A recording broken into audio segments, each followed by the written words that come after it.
All right, this is gonna be a fun one. Um, Ready to for Ben to lose all of his street cred? I want to tell you a story about a game called RuneScape. Don't judge. Don't jump ahead of me if you know what this game is. This game is where you enter a world and you're this character, you create him, it's like kind of the Wii, you make his face and stuff, and then you go out and you've got all these missions, and you have like all these skills, like probably 30 of these skills, fishing, woodworking, like fire making, cooking, hunting, but there's like attack and speed and agility, all these different things. So there's like all these skills you can level up, and they all go up to level 99, and they take forever. Now, yes, I did play this game when I was about in your age, when I was in middle school. Like, this game was about as big as Minecraft was. And it's kind of the same thing. You enter this world and you create these things and you upgrade and you're like, ooh, I've got a wood pickaxe and now I've got a metal pickaxe and now I've got a stronger metal pickaxe, and that means I can axe things better. But anyway, it's like this game, kind of like that, where you just level up these things. And I remember playing this game when I was your age, like for hours and hours and hours, and everyone at my school played, and they played a ton. And I remember this feeling, like after like I got like half of my skills to like level 35, and I was like a level 40 in like hunting or something, and I was so proud of myself, and like my friends were like level like 80 somehow.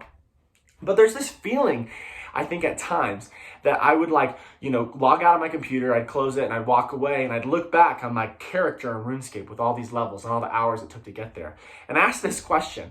I look back and I'm like, what's the point? What was the purpose of that?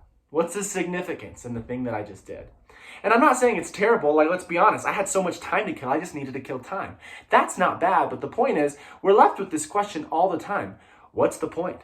And that might be like something like that with you today, with like Minecraft or something that you're playing. Or it could be something totally different. It could be, like a project. It could be school. It could be like this long list of math problems that you're like trying to get this grade, and you do it, you finish it, you get a good grade, and you're like, what's the point?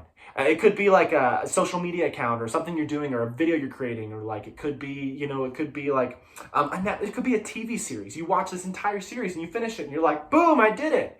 And you pause and you're like, what's the point here? What I'm trying to say is that we wrestle with this question often. And this question, we can look to scripture and see, is actually not new to us. It's not just like we have this question because we have technology at our fingertips and everything. No, this is an age-old question that people have been wrestling for thousands of years. What's the purpose and significance of the things that I do? This week, we're going to be unpacking this passage in Ecclesiastes. Ecclesiastes chapter 3, verse 9 through 14. Get it out, print it out, put it on your computer, save it. We're going to go through this verse by verse, and we're going to unpack it to pull the truth, the wisdom, and the things that we can learn from in this short but rich passage of Scripture. Verse 9 in Ecclesiastes 3 says, "What does a worker gain from his toil?" There's the question. Verse 10 says, "I have seen the burden that God has laid on them. He's made everything beautiful in its time, and he's also set eternity in the hearts of men.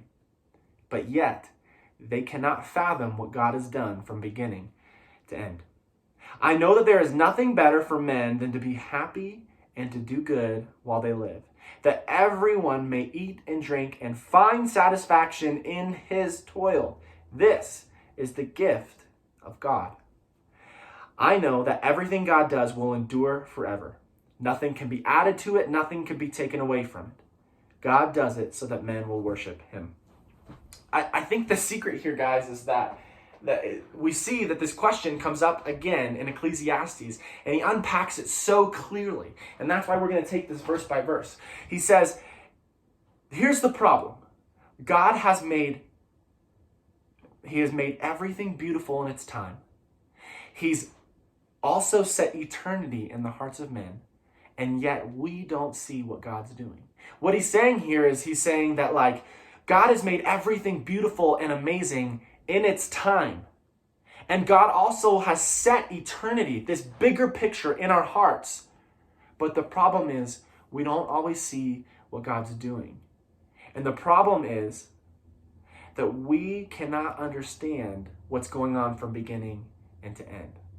I think what the author is trying to say is that God has made everything perfect, but we don't understand how or why or when or what it looks like. And so he unpacks this. He says that we wrestle with this purpose, this question in life. But here's the secret. We can find joy and satisfaction in the work that we do. And this is the gift of God. It's a gift from him that we can find it. And here's the gift. We don't have to earn our purpose. We don't have to earn our significance. We don't have to get it. We don't level up to a certain degree. We don't accomplish something or finish this goal and then say, there it is, that's my significance. The secret here is you don't earn your purpose in life. You find it. We don't need to go and stretch and work hard and do something so that we can get our purpose. The secret here is that we go to God because it's his gift, and instead of earning it, we find it. We find it knowing that we are his children, saved by grace. We find that gift. We find our purpose. We find our significance.